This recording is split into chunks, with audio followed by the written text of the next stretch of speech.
Hare Krishna, my friends. Welcome to Bhaktiville. Oops, I just lost my screen. So on Friday nights, we read Nectar of Devotion.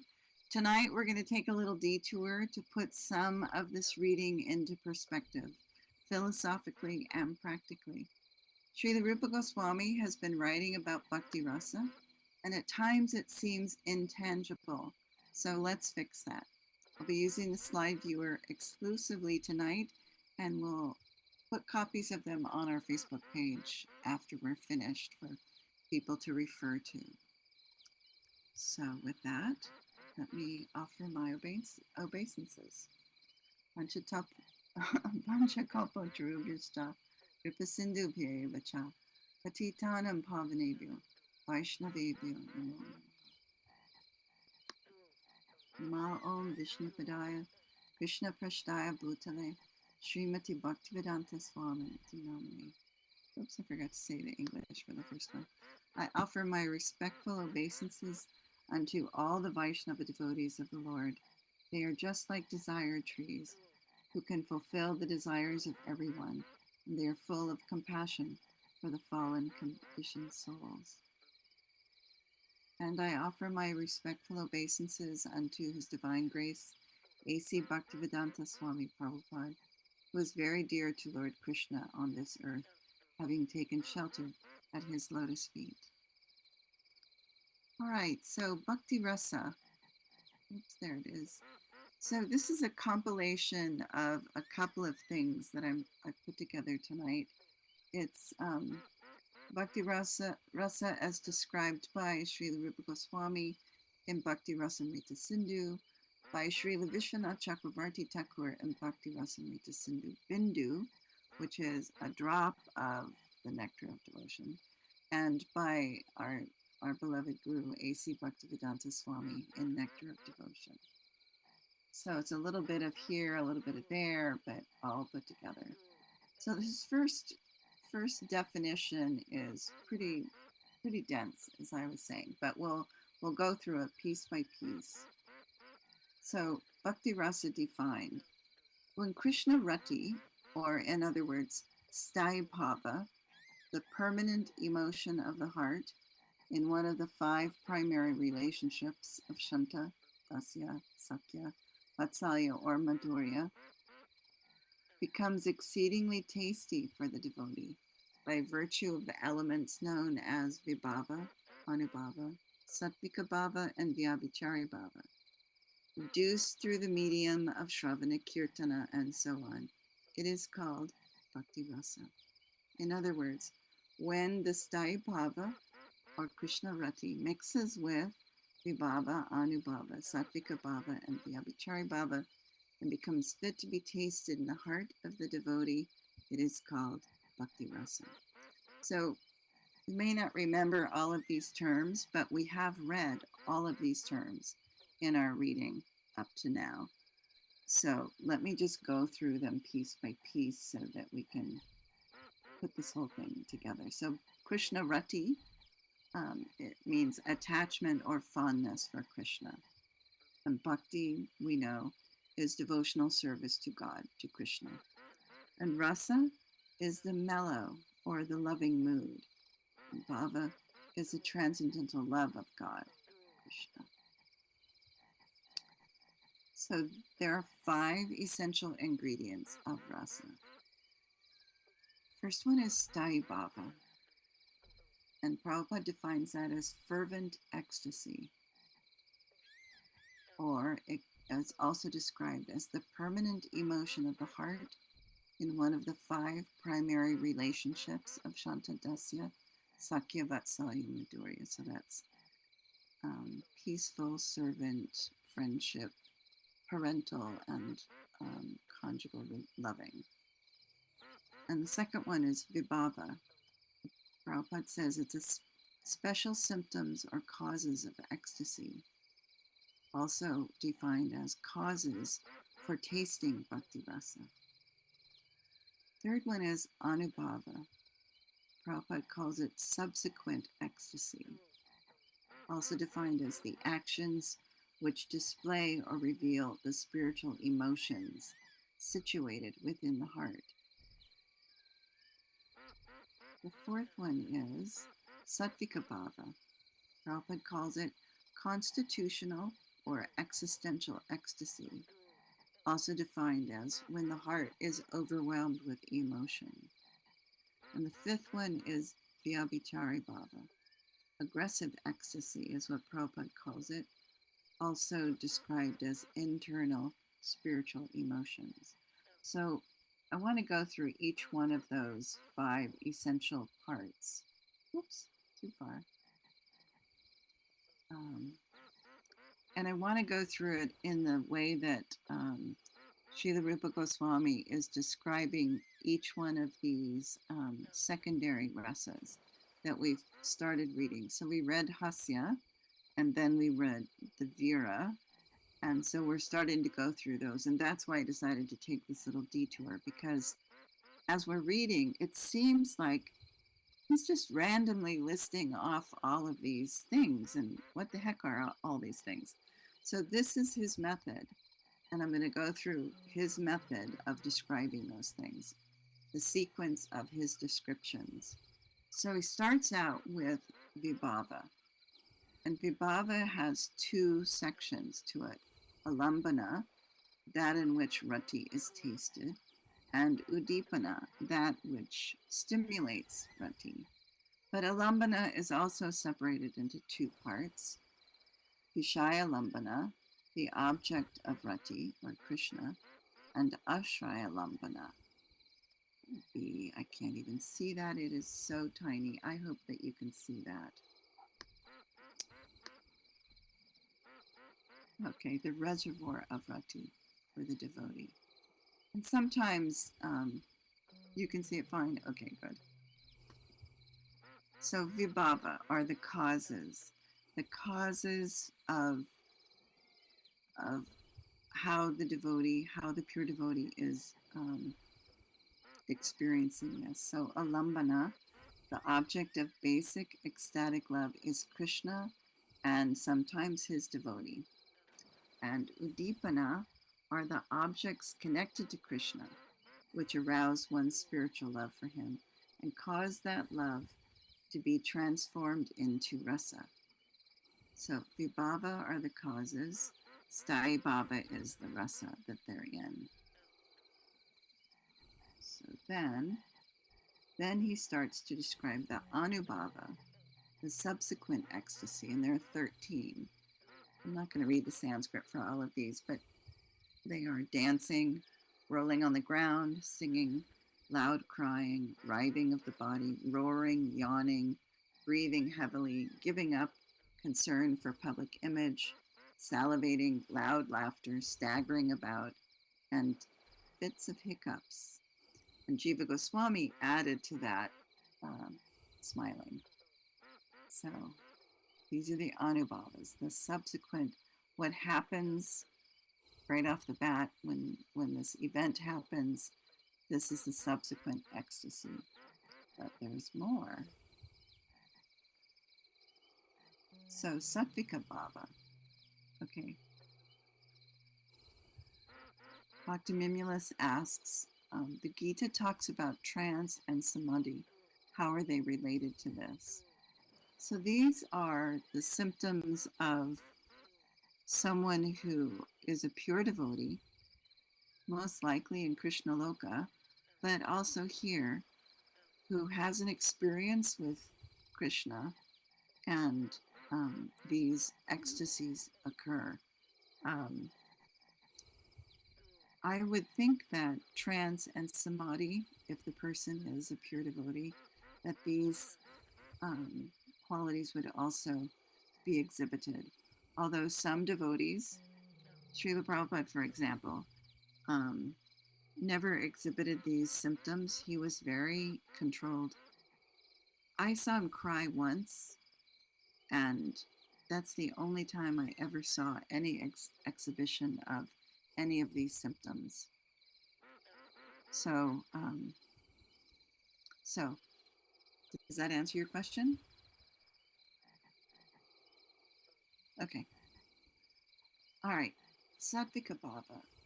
Prabhupada calls this constitutional or existential ecstasy. And it's when the heart is overwhelmed by emotions in connection with the 5 primary moods of affection, those Shanta, Dasya, Vatsalya, Sankhya, Shak, friendship, Sakya, and Madhurya. And there are 8 symptoms of Sattvika Bhava. So, becoming stunned, perspiration, standing of the hairs on end, faltering of the voice, trembling, pallor or change of color, tears, and or loss of consciousness or fainting.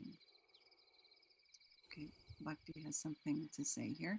It sounds to me like trance and samadhi could be any of those symptoms, depending on the devotee. Yes, and depending on their rasa with Krishna, that that narrows things down. And I'm using the example of Hasya since we read that a couple weeks ago and really looked at it closely. So we'll look at that, and you'll see that different rasas respond to events differently, and then thus exhibit different symptoms. Okay, Sattvika Bhava. And then the Abhichari Bhava. And Prabhupada calls this aggressive ecstasy.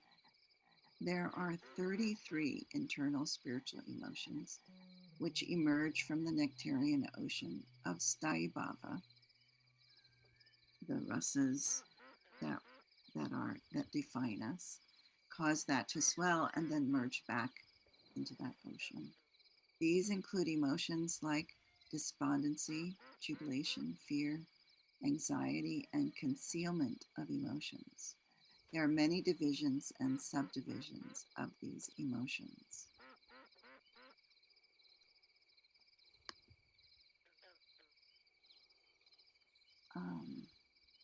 And then Sthayi Bhava. Prabhupada calls it fervent ecstasy, the permanent sentiment of love for the Lord in one of the 5 primary relationships or 7 secondary relationships. So I just said the 5 primary relationships are Shanta, Dasya, Sakya, Vatsalya, Madhurya. So peacefulness, servant, friendship, parental mode, lover's mode. And then there are 7 secondary relationships, which is the section that we're on right now in Nectar of Devotion. So Hasya, laughter, Adbhuta, astonishment, Vira, heroism, which has 4 types, which we just read about. Yuddha Vira, heroism in fighting. Sakya is friendship, yeah. Sakya, Kandita asks, Sakya is friendship, yes. It's usually the Sakis, right? The boys.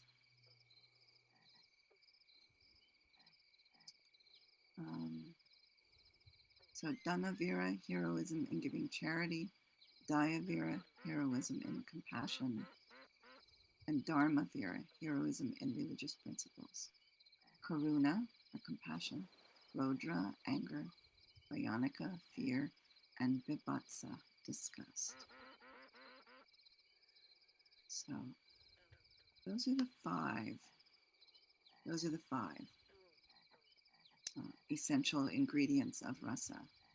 So now let's look specifically at hasya, which we read about, as I said, a couple weeks ago. So, and this is the sequence that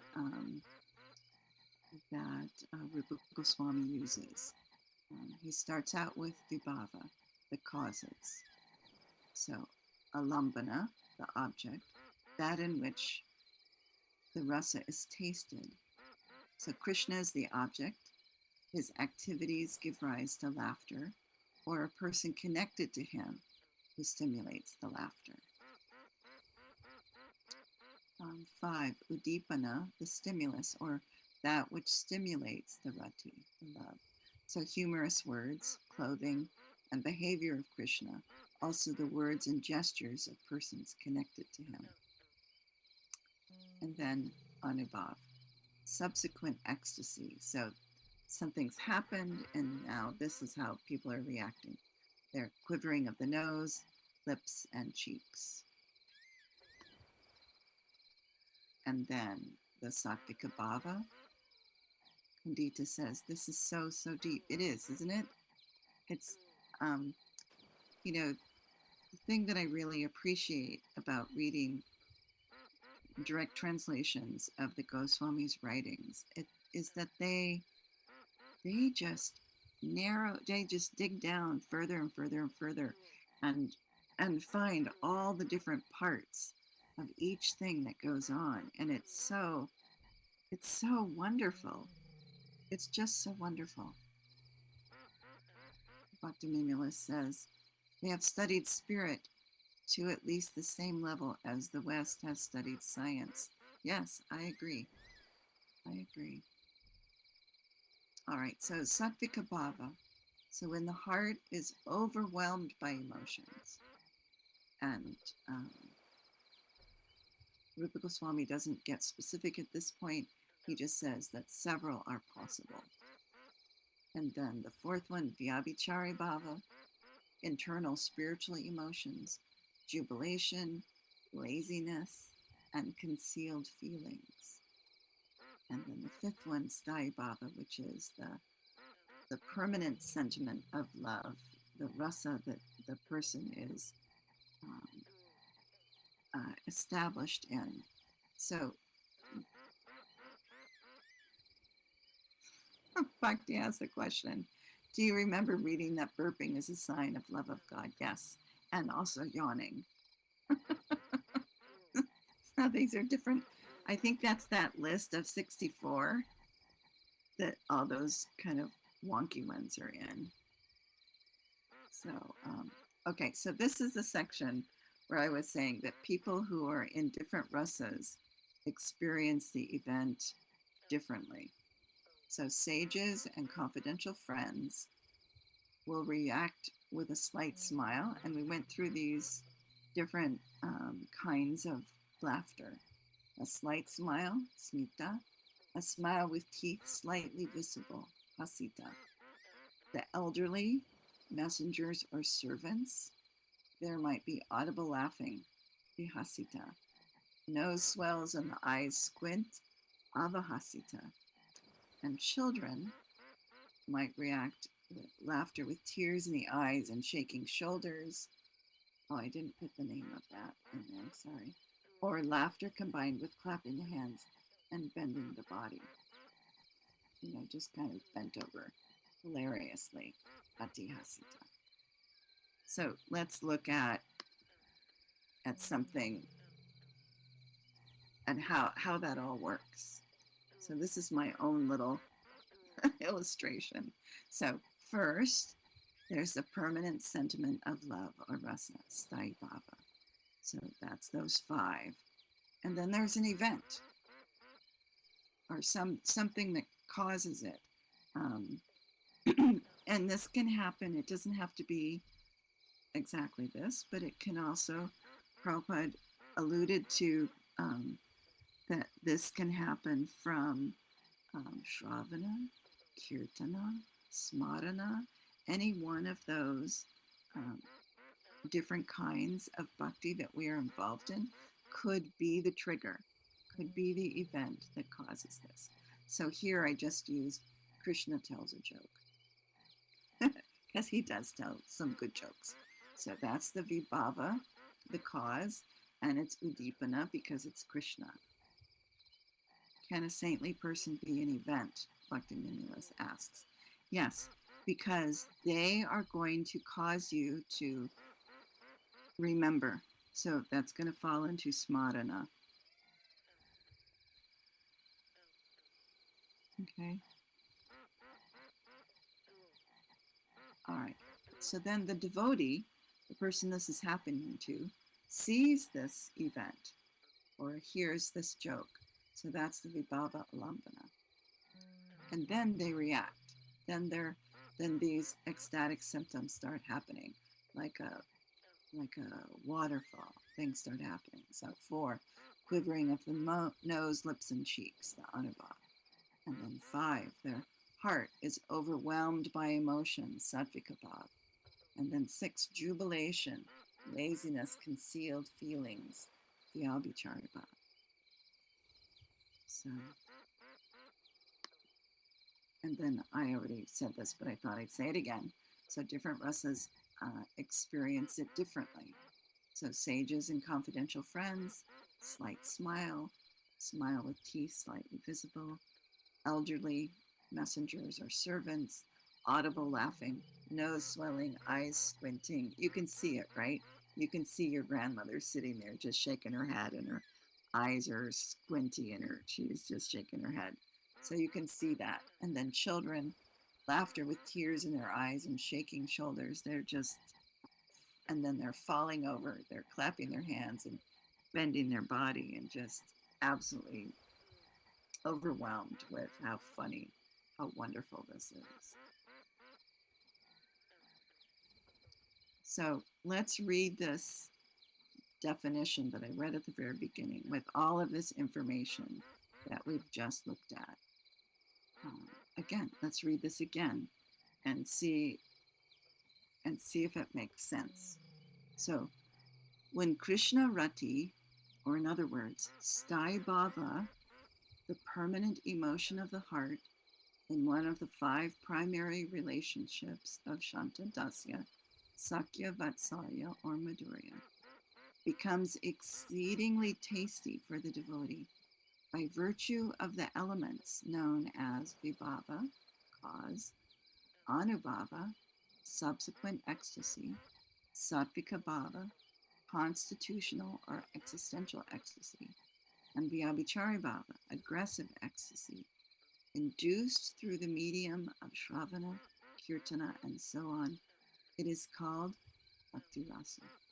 In other words, when the Sthai Bhava, that permanent rasa that the person is involved in, or Krishna Rati, mixes with Vibhava, Anubhava, Sattvika Bhava, and Vyabhichari Bhava, and becomes fit to be tasted in the heart of the devotee, it is called Bhakti Rasa.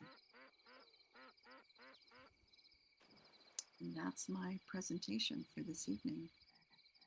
And it did take almost 30 minutes. Any questions or comments? Yes, I'm gonna post all the slides for this on our Bhaktiville page, so that people can look at it, and if they can find areas where I've wandered, I'd love to know if I've made a mistake on this. Yes, I wish I could remember it all too, but the thing is that I think it's that the little picture of the person with the little hearts and the flower. I was so happy to find that picture. This picture to me puts it all together, because you can see, there's the permanent sentiment of love, the rasa that you're attracted to. I mean, I'm speaking about us now. The rasa that you're attracted to. So you're kind of in that mood. And then you read something about Krishna and you think, oh my gosh, that's so wonderful. So you've got the event, you've got the reaction, and then you can see, oh my heart is running, and then I don't know what to think about this. This is so amazing. And then the last one, it's like, oh, you've got an horripilation, you've got your hairs are standing on end, and your voice is kind of crackling, and so you can kind of put this together. This is the cycle here. So to me, this page is really relatable, as opposed to the other pages with all the very dense philosophy. So this page to me is very relatable. Prabhupada, Kandita says, this is so wonderful. Bhakti Mimula says, what is amazing is that Prabhupada knew all of that. Yes, he did. He did know all of that.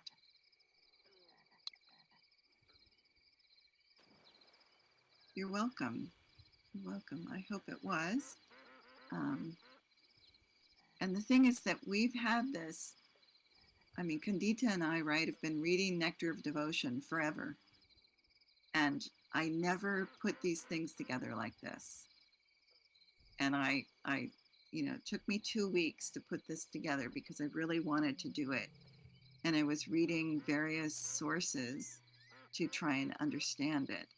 And I may not realize it, but I think I have the gist of it here, so that we can look at it more closely and try and take it in, and see what's going on, and understand the symptoms that we read about in devotees. So the chapters that we're on now in Nectar of Devotion are going to be going through these secondary rasas, and Rupa Goswami is listing them in that order. So when next time we read, I'll be able to say, this is Anubhav, this is Alambana, this is Sattvika Bhava, this is Vyabhichari Bhava, and hopefully we'll be able to relate and understand more about what he's saying. Anyone else? The mics are open if you'd like to comment or...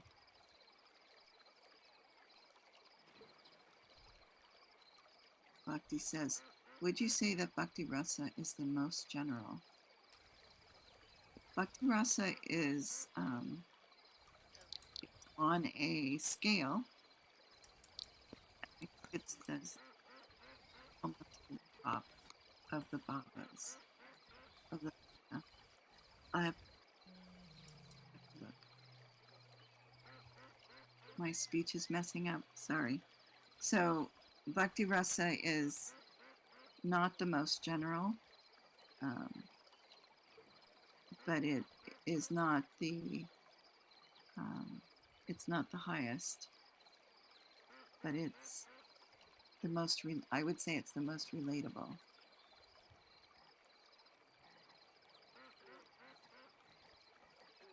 I have a question. Yes.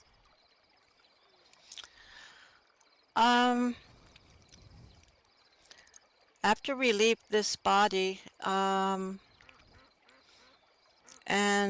we desire to go to Krishna Loka, and like what it says here and what you said, that we're attracted to a particular way of serving the Lord. So we probably won't be going back to Godhead directly right away.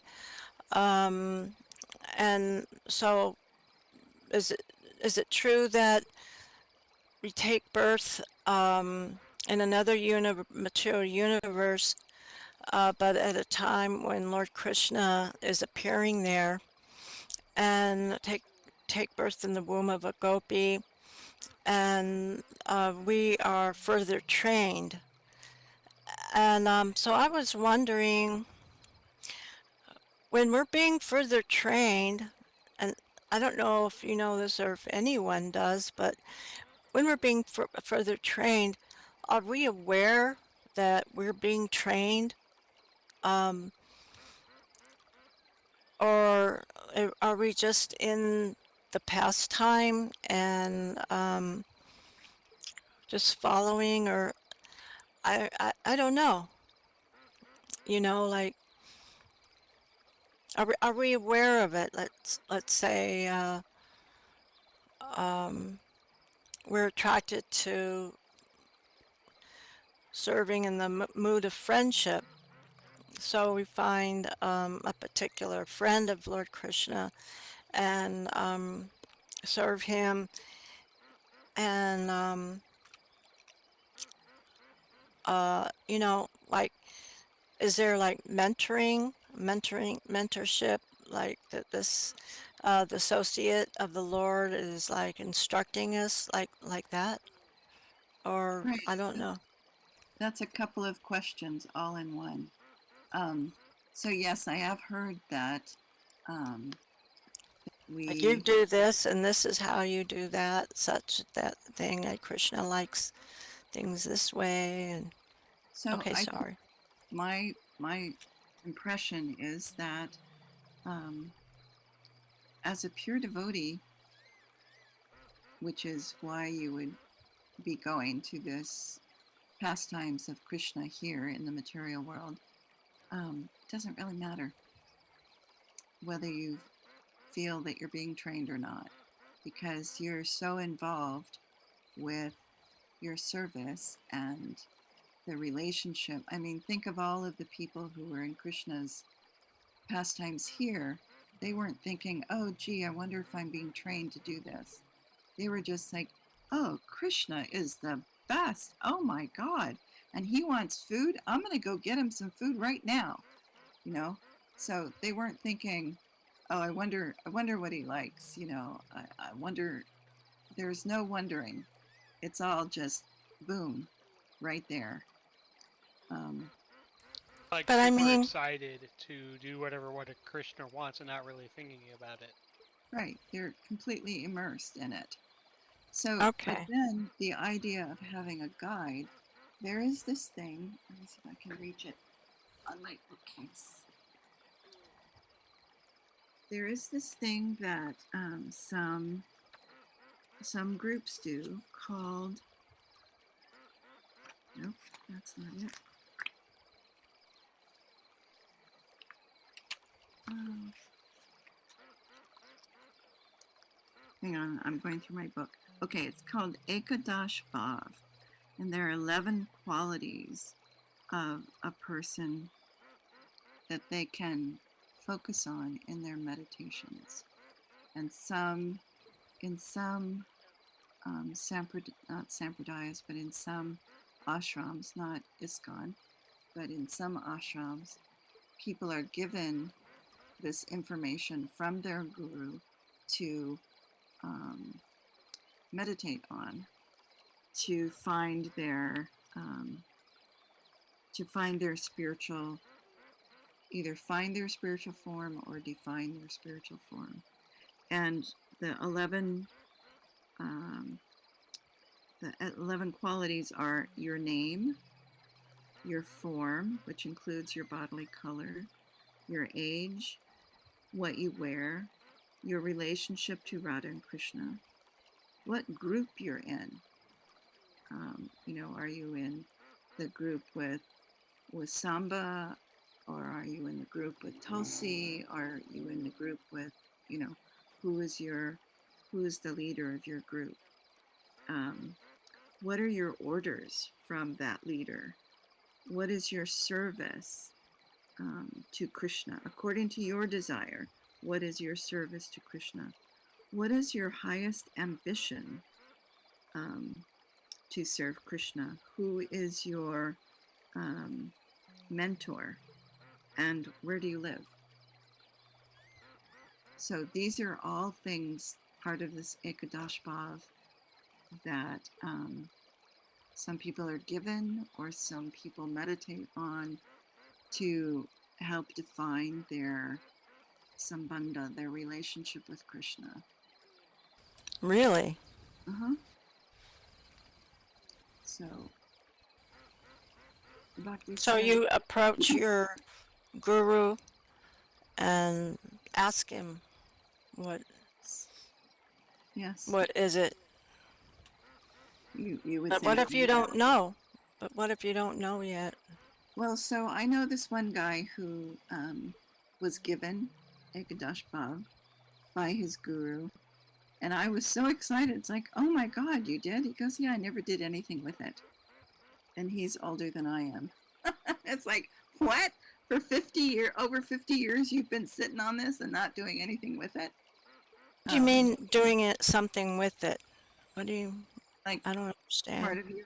as part of your meditation, of your japa. Oh my God, I would want to Yeah, I would totally. definitely want jump into that. Yeah, exactly. So, yeah, he said no. What a He had, big waste after 50 years of not using it. I agree. But he's a wonderful scholar. I mean, he's translated some amazing stuff. And so, he's just not ready for it. You Not know, everybody. if the Smurfs can be blue, so can Krishna. So even though it's odd, Other way if around. Krishna likes the color blue, I think it's totally cool, Bhakti. So Bhakti, he's responding to this in chat. Bhakti Mimula says, did anyone ever think it was odd that Krishna was blue? So at first, I remember when I was younger, I was like, blue? Huh. That's kind of odd, but over the years I've kind of gotten used to it. And then in reading here, Nectar of Devotion, everybody's all different colors. They're yellow, they're pink, they're, different colors. I mean, why should we just have one or two different skin colors? Right. Different gopis are described as having Lalita is yellow, and Vishaka is cloud-like colored, and Champakalata is the color of a blue jay. So they have different colors. It's like, yeah, why not? Wow. Oh, yeah, and I heard that the cows are all different colors and patterns and Oh, yeah, okay. why So not? They're not just white Surabhi cows. right, Dr. Mimilis qualified his thing. He says, I mean, his contemporaries in India, there are no blue people there. But the thing is, there were blue people. Uddhava was blue. You know, Yashoda, I've noticed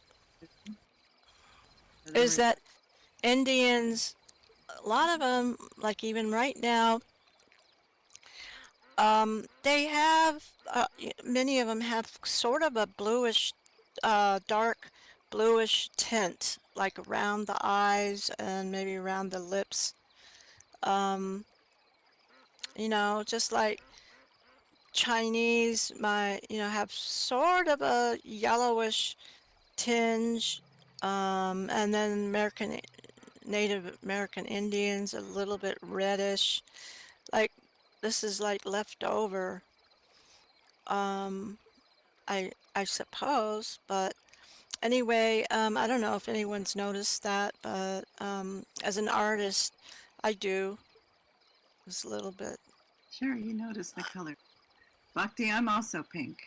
I'm in the pink people. I always want to put that down on the, forms that I'm filling out. I'm not white, I'm pink. Yeah, I But yeah, know. Or peach, pink or yeah, orange. so um, so anyway, there's so much more for us to learn, and that's Right. to me one of the great attractions to this philosophy is that you can just keep digging deeper. You can dive deeper and deeper and deeper into this, and it's limitless. It just keeps going. So we'll try and keep some of these ideas in mind when we read the next chapter here in Nectar of Devotion, and see if we can dive deep into those secondary rasas and understand them a little better. Prabhupada, Bhakti Mimula says, there is no end to it, just as there is no end to how we can improve. Yes. Kandita says she knows a devotee who's definitely read. All right, my friends. Well, this has been a good discussion. Thank you so much for letting me present this. All glories to Srila Prabhupada. Hare Krishna. Jai. Hare Krishna. Thank you so much.